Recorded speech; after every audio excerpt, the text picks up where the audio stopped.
Welcome to the Lock Shop with Nielsen and Hustler, powered by Coolbet Canada.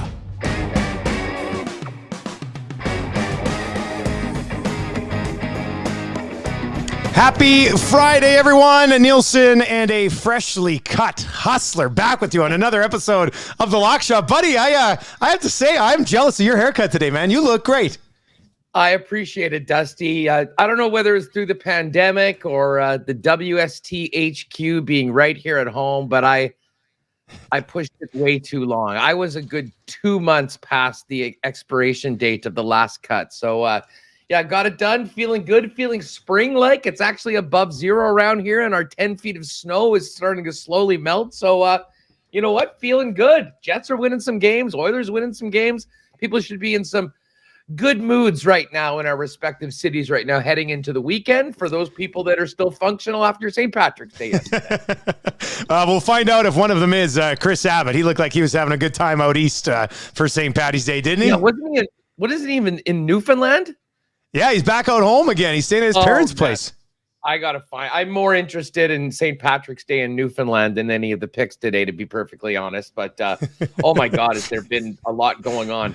Hey, can we just quickly, I know this, I should have mentioned this beforehand, but Davante Adams to the Raiders. Oh, buddy, out of nowhere yesterday. That was unbelievable. I woke up from a nap and I was like, what the hell is happening right now? It didn't seem real. And I'm looking to see, okay, wait a second. Is this real? Yeah. I mean, it just seemed like it was some sort of a fake. Aaron Rodgers just signed a contract. And then the next day they trade Davante Adams. Like, what are they going to pay him $50 million a year to hand the ball off 40 times a game? I don't get it. I don't have a lot of sympathy for Aaron Rodgers anymore. Like, I kind of feel like he gets whatever's coming to him.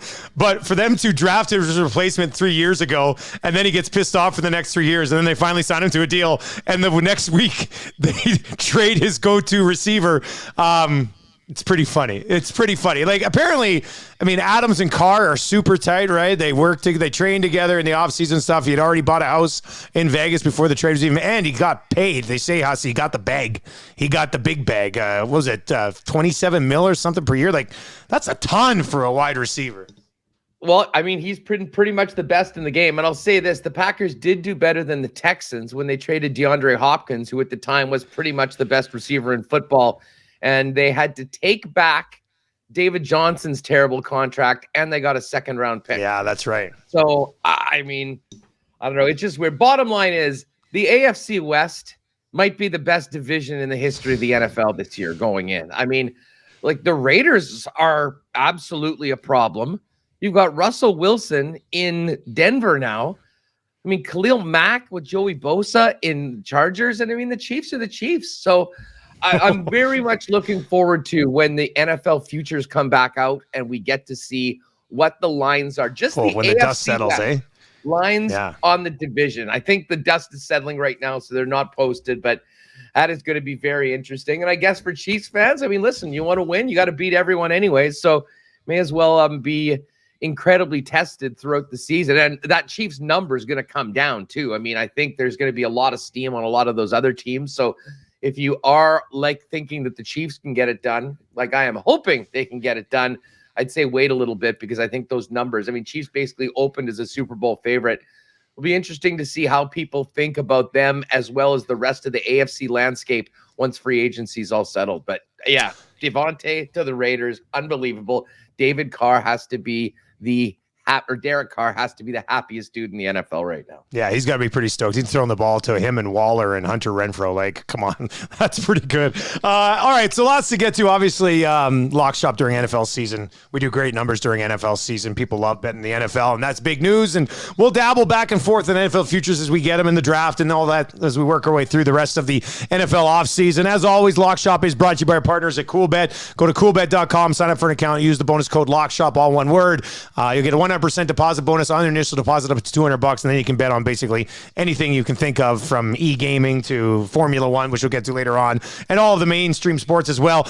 We've got your Friday night NHL bets. We each got a couple of plays in the association as well. Huss with the return of the wide world of wagering, which will include me standing on the edge with a sprinkle of Formula One racing action. We've got a boosted partner parlay in the National Hockey League tonight with Chris Abbott, who's going to pop by a little bit later on. But hey, Valspar update. The very first thing pops in. We literally hit go live, and CG Beck is in the live stream with just Adam Hadwin. And yes, Adam Hadwin, as of this moment at 11:16 Mountain Time on Friday, he's 12 under. He's leading the Valspar. He was one of Huss's picks this week. This is great. I mean, we've been here before a little bit, but this is really nice news, Huss. Hey, it's nice to have a chair at the table. And I'll tell you what, Adam Hadwin, like we said on Tuesday's show, had a great showing at the Players' Championship, has won the Valspar before. His PGA Tour win happened at this course at Copperhead. I think he had to be feeling really good about his game heading into Thursday. And tell you what, he's 35 holes in as the outright leader right now. And I mean, with the 64 and backing it up 500 today has really put him in a great spot to cash another big check. And let's just hope it could be the winner's check. And that means many of us here in the lock shop, as well as Canadian golf fans, I think will be pretty happy at the end of the weekend. Did we mention JT in there at all? We got Justin Thomas in the mix as well. I had him at 12 to 1. Didn't he move to 12 to 1 right before? Yeah, he did. He was at 10 under, I think. So yeah, a couple seats. He did. Well, I mean, and those guys went off early today. Like my other two guys, DJ and Brooks, had nice opening rounds. Nice opening rounds. But they're going to have to sink a lot of birdies to keep up with these guys. They're just teeing off right now, so we'll see what they can do in the mix. But we're all in on Adam Hadwin. Let's make it happen this weekend. That would be fantastic, and it would be great for him as one of the top Canadian golfers to get back in the winner's circle. Halfway there. Canadian boy delivering for the Canadian-based lock shop. What a time to be alive. Friday night action in the National Hockey League. Huss, I've got like a chalky money line parlay I'm going to get to, and then another one I'll just dive right into mine, actually. I'm on the Calgary Flames -2.5 tonight, +130. I mean, I like them in regulation. I like them in -1.5 on the puck line, but it's just not enough value. I mean, everybody's expecting the Flames to crush the Sabres tonight. Sabres heading down the highway after getting crushed here in Edmonton last night. Could have even been worse. I mean, Craig Anderson made some amazing saves last night in that game. So I think Calgary's in the spot here tonight where they absolutely pumped the Buffalo Sabres in the second half of back-to-back. If you want to get some value on this game, I know -2.5. I don't know if we've ever taken a game -2.5 or maybe once all NHL season.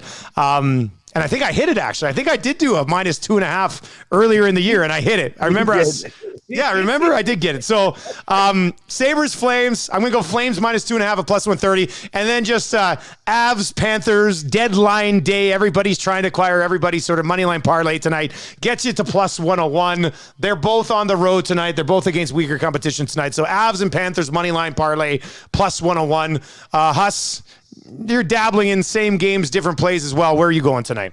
Yeah, we don't have a huge slate of games. And I basically, since I've stopped touching the Jets betting, they are winning. So, I mean, I'll be honest, I'm liking them as a home dog tonight. They've got a lot of momentum right now. They're basically playing for their playoff lives right now to stay in the mix. So we definitely like that, but I'm not putting it on the card for the picks. I'm starting it off with Ottawa at home, money line over Philadelphia. Last night was Philly's game. They got the chance to beat the Nashville Predators. It was Claude Giroux's 1,000th game. I would be surprised if Giroux even plays tonight because they expect to trade him, but it was very important to him that they got the 1,000th I don't even think he went on the trip. Like, he's out for sure. Okay, so exactly. It was nice. I mean, did they do the Phil Kessel? They did the, the presentation at the start, play one shift, and then go to the room to make sure he didn't get hurt? I don't know. I didn't see the game. Bottom line is Flyers traveling on back-to-back nights. They suck already. And Ottawa has really struggled as of late. I mean, 3 straight losses at home to the Blue Jackets, Coyotes, and Blackhawks, 3 of the worst teams in the league. Time to turn it around. This is the perfect team to do it against. I think the Sens step up, even without Thomas Chabot, and get a win over Philly tonight. In not even in regulation, just get it done. -125 is the money line. You mentioned that Flames Sabres game. I'm going to hit the over on this game. I originally had it at 6.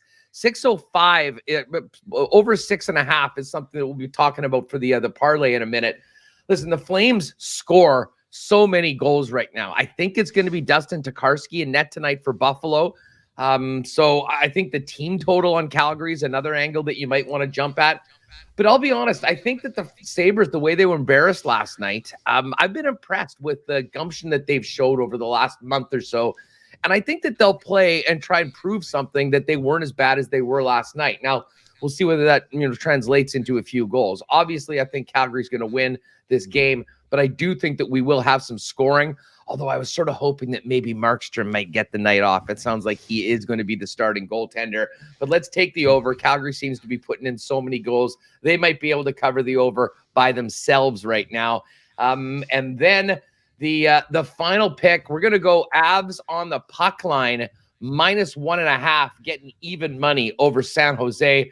It's great that Thomas Hurdle's staying. It's not enough against a juggernaut like the Colorado Avalanche. And the Avalanche have been good to us on the puck line this year. So we're taking Avs -1.5 at +100 to finish up the NHL picks. It's interesting how you can get to +100 in a different way. Like you're going Avs -1.5 over the Sharks +100. I'm on the Avs and Panthers, both in just the money line. They just have to win the game one way or the other, and that'll get you to +101. So there are a lot of different ways to find value in the National Hockey League from a night-to-night basis. One of those is the boosted partner parlay, and let's get to this before we bring in Chris Abbott. I saw he was putting in his eye drops and stuff. He's trying to recover from St. Paddy's Day, so we'll give him one more minute to get his bearings about him, but he is wearing a sick jersey today. We'll get to that in a second. But yeah, this has been boosted to +575. It was +4... Just a sec. Let me bring up the text because I think we got a really nice. Boost here today from Abby. Yeah, it was +486, and now it's been boosted to +575. Playing it safe on my part. I'm going to go Florida. Yes, they did play last night. They lost to a struggling Vegas team last night, but they're in a bounce back spot here tonight against an Anaheim Ducks team that is obviously kind of just sitting around and in seller mode here prior to the deadline. So I'm on Florida in regulation. Back to that Buffalo Calgary. You said we're going to talk about a little bit more. Adjusted the line here for the parlay. Well, exactly. I mean, we can't have the 6 number for the parlay. So, as opposed to making it 5.5 and, taking that number way down, let's swing for the fences here, boys, and try and get a good one. That number right now, if you bet it by itself, is -108. Buffalo and Calgary, as I said, I mean, Buffalo should be good for a few goals. I kind of liken this to the Jersey game the other day where Calgary ended up winning 6-3. They probably could have scored 3 or 4 more goals. Listen, Markstrom obviously is capable of shutting a team out. And if that's the case, hopefully Calgary gets 7. But I do think Buffalo's good enough to put a couple into the net. And I certainly expect Calgary to continue lighting the lamp 4 or 5 times a game. So I'm going to stick with this game over 6.5 Buffalo Calgary tonight at the Saddle Dome. Of course, Buffalo coming off that 6-1 pumping last night in Edmonton. The Capitals play the Hurricanes tonight, and that's going to be the third leg of our boosted partner parlay, paying +575 over at CoolBet. You can find it at coolbet.com. Sign up for an account. Use the bonus code LOCKSHOP if you haven't already.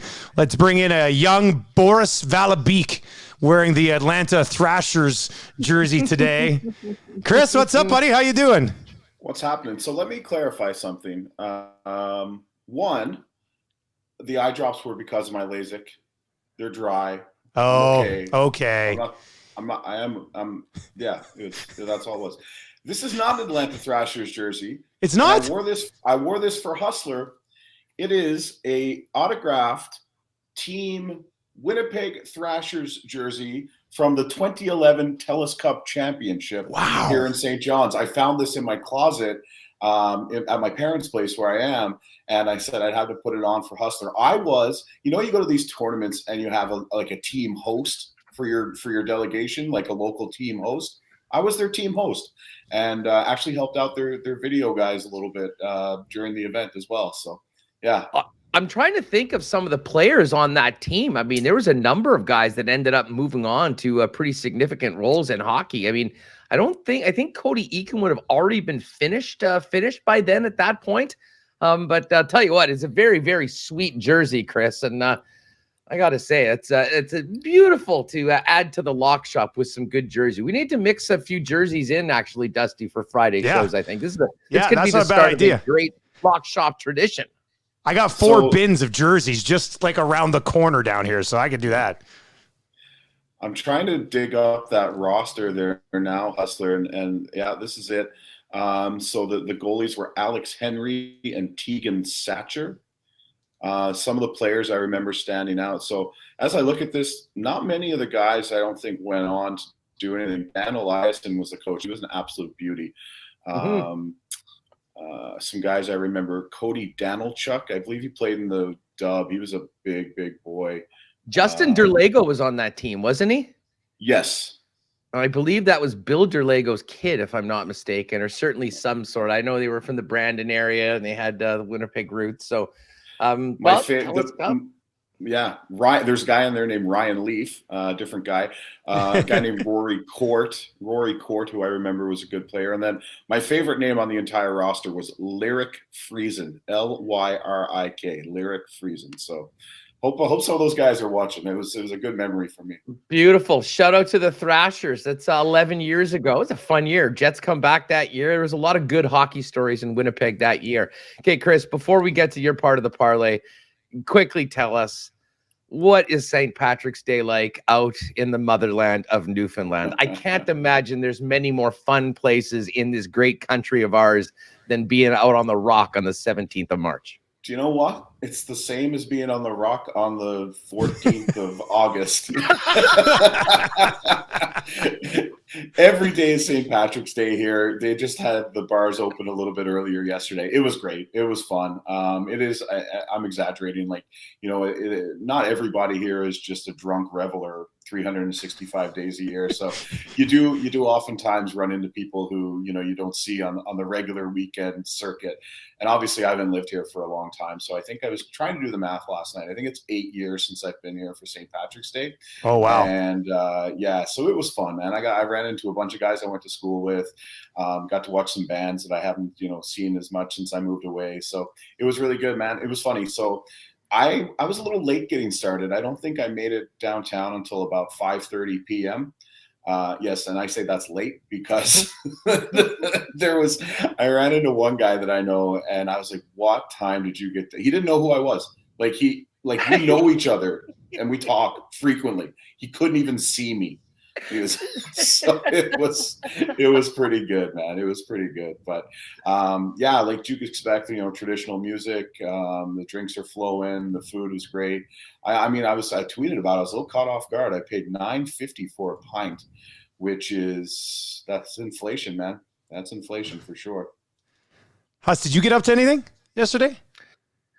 Well, I did. I luckily had a bunch of things to do in the afternoon that kept me from getting after it too early. I did head down. A good friend of mine has a great Irish place called Finn's Pub. And I'll be honest, it was the most fun I've had in a bar in this city in over 2 years. I mean, it was the first time you actually seen him. We just got out of the mask rules on Tuesday, I guess. So you could actually go around, and they're actually quite good at it. The staff was in it, but you could have a busy bar. You could have it packed. There was live music. There was people running around, crushing a few beers, having some great food. And so luckily I did have a big morning stuff today. So I did everything I could. I mean, any sort of things that you have to do the AM of March 18th is poor planning to begin with, but I had to own it. But anyway, yeah, it was great. I mean, it was just one of those things where, you get back, you remember, oh yeah, we used to do this all the time, and it hasn't happened. So hopefully this is a sign of things to come. I look forward to the next time the three of us are in the same spot and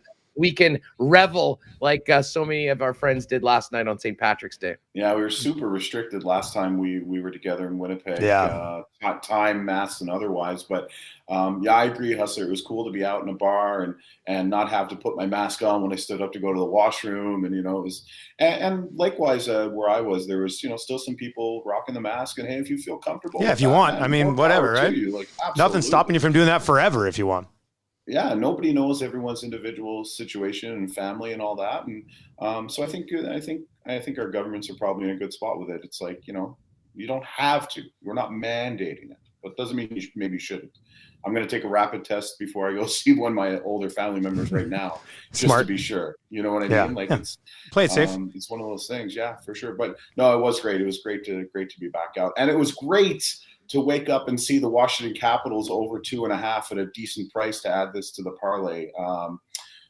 Carolina played last night. We won't be lucky enough to see Freddie Anderson let in a couple of bad goals, but so they'll be going with Antti Raanta. I would presume their backup, and tough game last night in Toronto. They're back home. I mean, the Caps are the Caps, and plenty of offensive firepower there.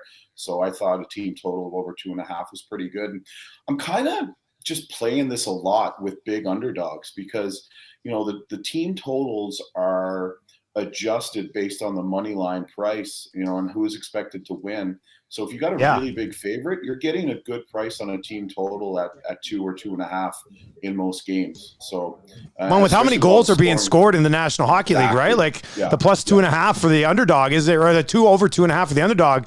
Not a bad idea right now. No, they could win or they could lose, 6-3 or 8-4, and you still win your bet. So, I've been riding those. Now, I got burned last night. The Sabres let me down. Me too. I didn't see the game. I didn't see the game, Dusty. Were the Oilers good last night?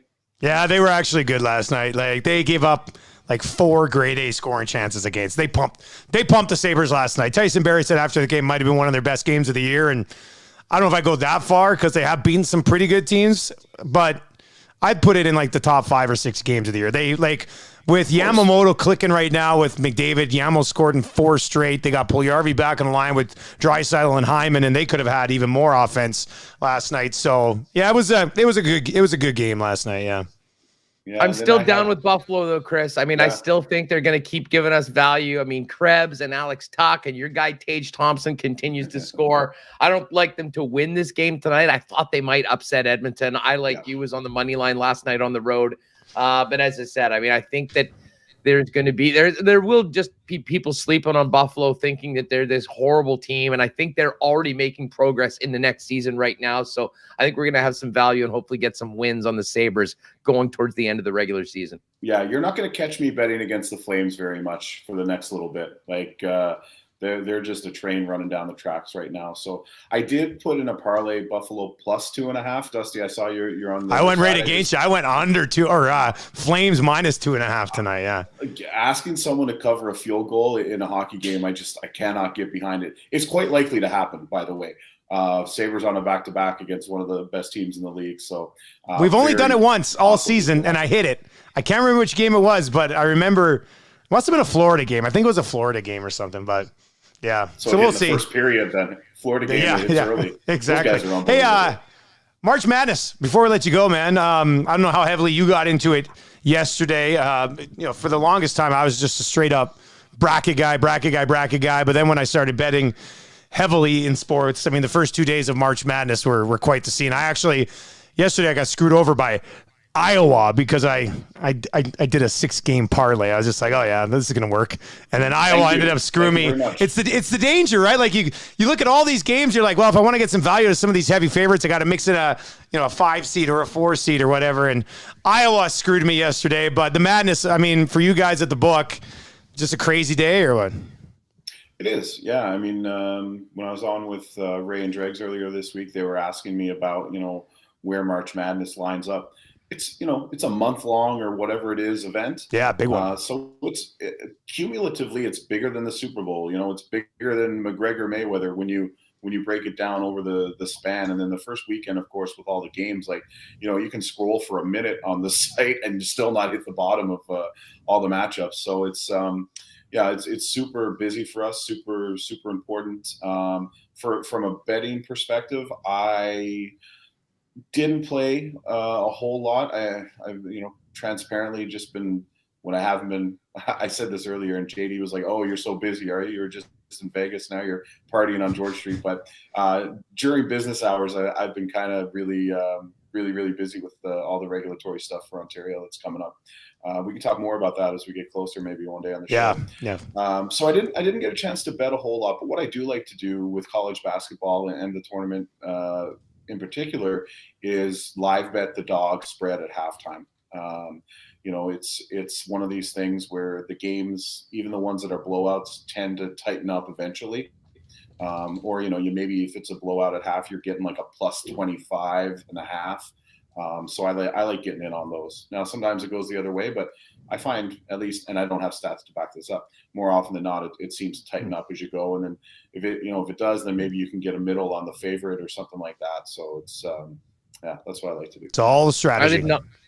I did not have a great start to March Madness, although Ohio State's looking pretty good. That was my big one, and I thought it was yesterday. It happened to be the first game today, so I've been sort of waiting for it.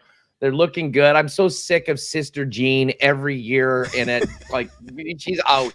She's out, hopefully, thanks to Ohio State. How dare you today. slander Sister Jean? Unbelievable, Huss. Respect your elders, buddy. Sister Jean. Done with Sister Jean. I'm going Ohio State today in this game.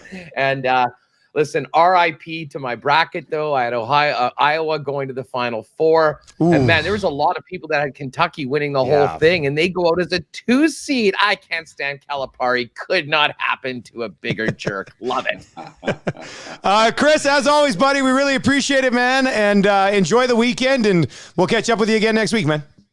All right, boys. I'm sure we'll be in touch. Best of luck to everybody.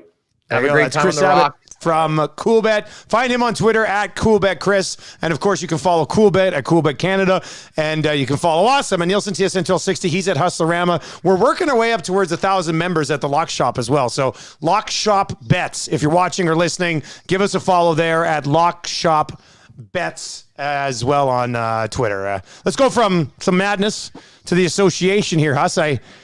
I could never do it. I am avoiding the Lakers with all my might right now, and here you are betting the Lakers tonight. I have turned into like the Lakers whisperer. It's crazy. I mean, I usually bet against them, and then when I have bet them, like last week on the Lock Shop, like to actually win, and they didn't need to cover, I think, 5.5 points, and that was when LeBron went for 50 or 56 or whatever it is. Listen, I'm all over the Raptors. I'm so excited about the Raps and the way they're playing right now. They just finished this incredible road trip, beating the Suns, the Nuggets, the Lakers, and the Clippers. And now they come home to play LeBron and the Lakers. And I think this is one of those spot games that if you're expecting them just to go out and blow the doors off them by 20 points, I'm not sure it happens. Listen, the Lakers are in a desperate situation right now. They need to get their shit together heading into a play-in series. I mean, I still laugh so hard. Remember when LeBron a couple years ago said this play-in thing was such a joke and these teams don't belong, and now they're going to get in because of this play-in situation. So I'll tell you what, I'm going to take the 8.5 points for the Lakers. I do think the Raps win this game, but I think it'll probably maybe be a little bit more reminiscent of the Clippers game where it ended up being tight in the fourth quarter. They ended up winning by 3. 8.5 is a lot to cover against a guy like LeBron James if he's locked in, dialed in, and I certainly expect him to be because they absolutely need it. So while I would like the Raps on the money line, I'm going to take the points with the Lakers at -109. And then I'm going to get back to the Suns. I mean, they are the class of the league, well, certainly in the West so far this season. And they're going up against the Bulls. And I think the Bulls maybe peaked a little earlier this year.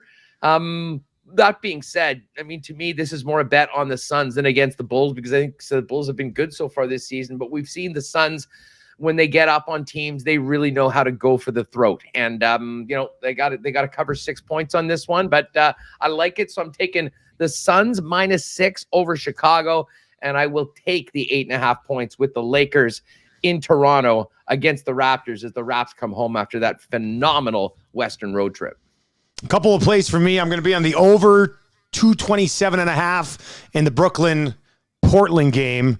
As Brooklyn, it doesn't matter if it's KD or it's Kyrie or whoever. I mean, they're scoring points in bunches right now as they work their way down the stretch and try to kind of get back up to speed for what we expected with Brooklyn. So Brooklyn-Portland over 227.5 at -114. And then the Dallas-Philly game is an interesting one. We know how good Philly is.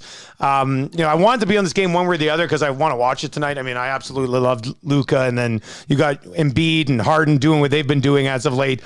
Dallas has been playing very well in their last 10 or so.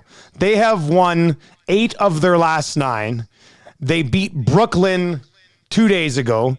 They beat Boston on this road trip. It started in Houston with a win, whatever. They had a loss to the Knicks in there where they just got crushed by 30. But prior to that, wins over Houston, a couple of wins over Golden State, 109-104 over LeBron and the Lakers. Like, Dallas not only has been winning games, but they've won some games against really good teams over the last 2.5, 3 weeks. So you're getting 3.5 points with the Mavericks tonight at -111. So I'm gonna side with Dallas here as a dog and Philly and see how they do with the way that they've been playing as of late. Well, and I'll tell you what, I mean, listen, I haven't watched as much NBA. I do definitely get into it more once the NFL season's over. But, watching some of the talking heads on First Take and whatnot, ranking the players, a lot of love for Luka Doncic right now as potentially the MVP. And I thought that he had sort of a pedestrian start to the season, wasn't exactly in shape at the start of the year. Yeah, so he looked a little chunky.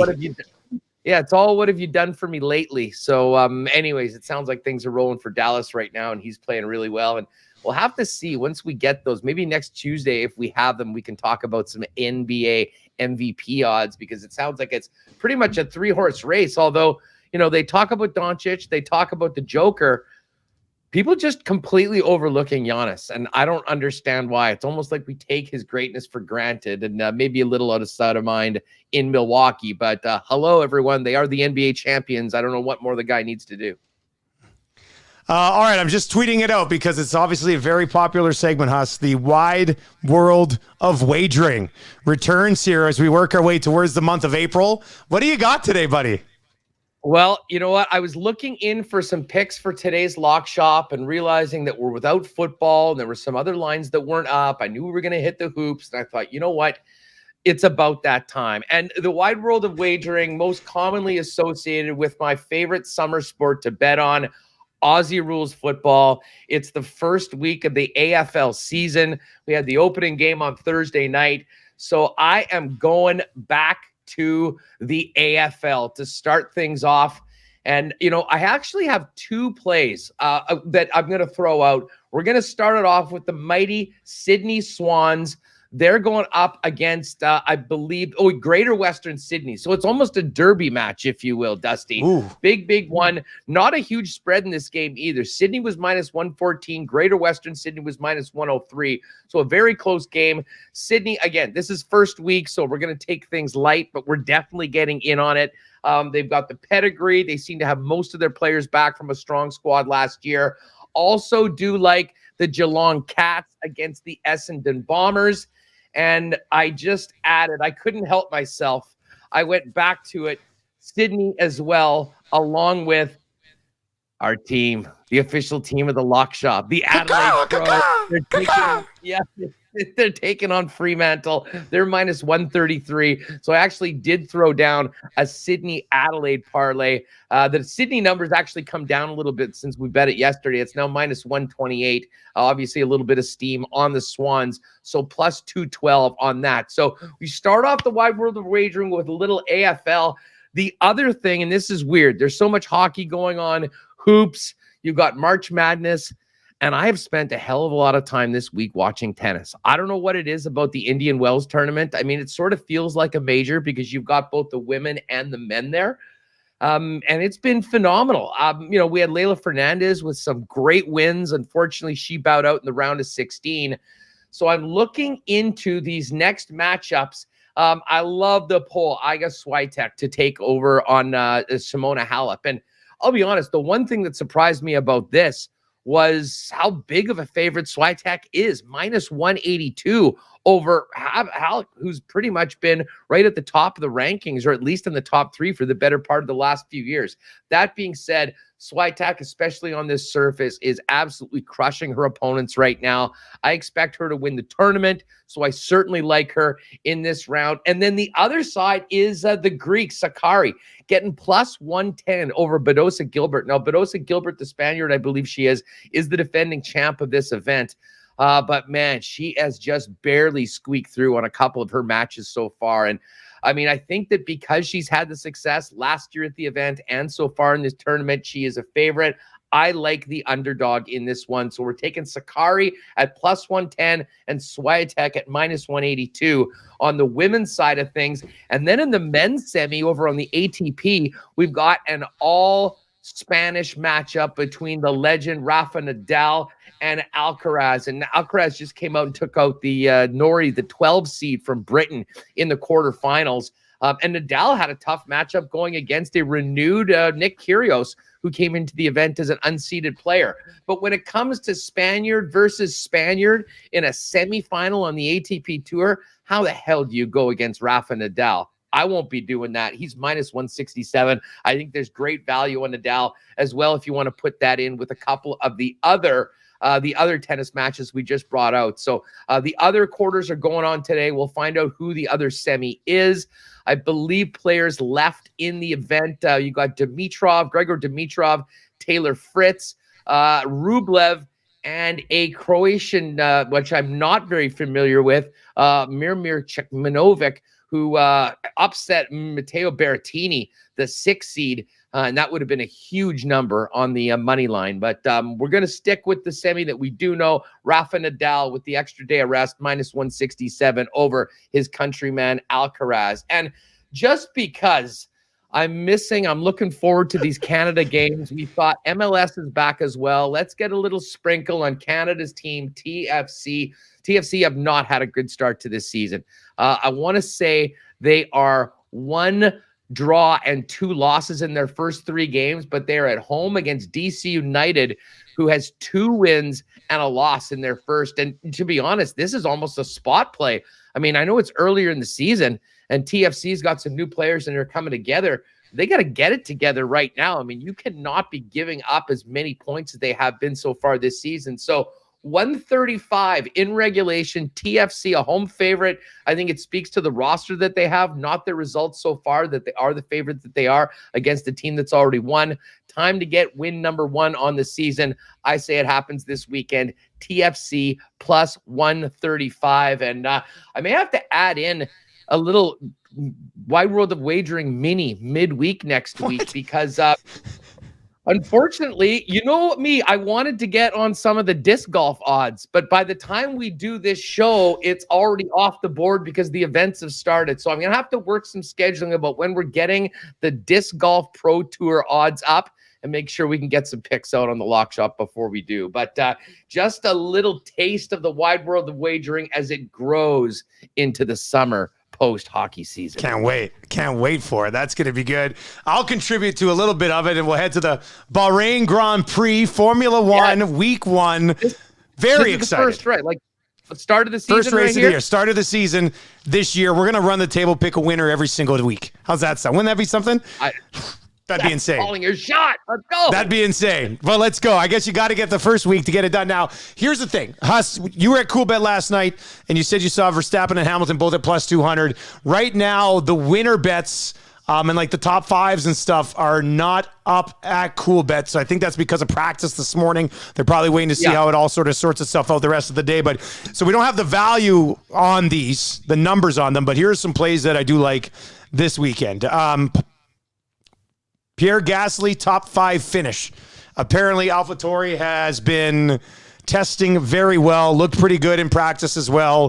Gasly's got a lot to prove this year as other guys kind of get the boost up to the bigger teams, and he just hasn't yet after getting that shot at Red Bull. So I'm going to go Gasly top 5. There should be a pretty good number on that one for Gasly.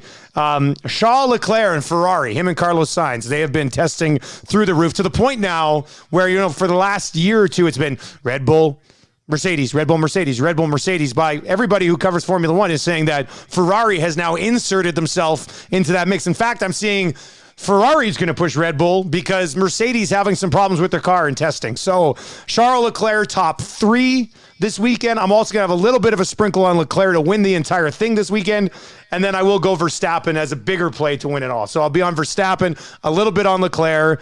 Like let's say 1 unit on Leclerc top 3 and a unit on Gasly top 5 as well. And like I said, we don't have those numbers for you, but I would think Gasly top 5 is a pretty good number. Leclerc top 3, maybe not great. Leclerc to win will still be a decent number, and we'll see how they come out on this Verstappen-Hamilton thing to start the season, because I think there'll be some value on Verstappen early as we kind of get a read on what's happening with this Mercedes car. Well, you know me. I mean, I'm long overdue to really start paying attention to F1 and figuring out how it all works. But last year, with you being so into it, I mean, we were betting it and I was paying attention to the races. The one thing I can tell you, the first thing that stood out to me when I pulled up the odds last night is, wow, we're getting 2-1 on both Hamilton and Verstappen. Yeah. I mean, last year, if you recall, in most of the races, like you were lucky if you were getting even money on one of those guys and the other guy was right there. And then there was a huge drop off. So listen, if it's going to continue being the Hamilton and Verstappen show, I think you're going to get a little bit better value early on the season on those guys, as opposed to 5-6 races in, if they've won the first few races, where it'll get back to what it was last year, where it was two guys and then a huge gap and everybody else.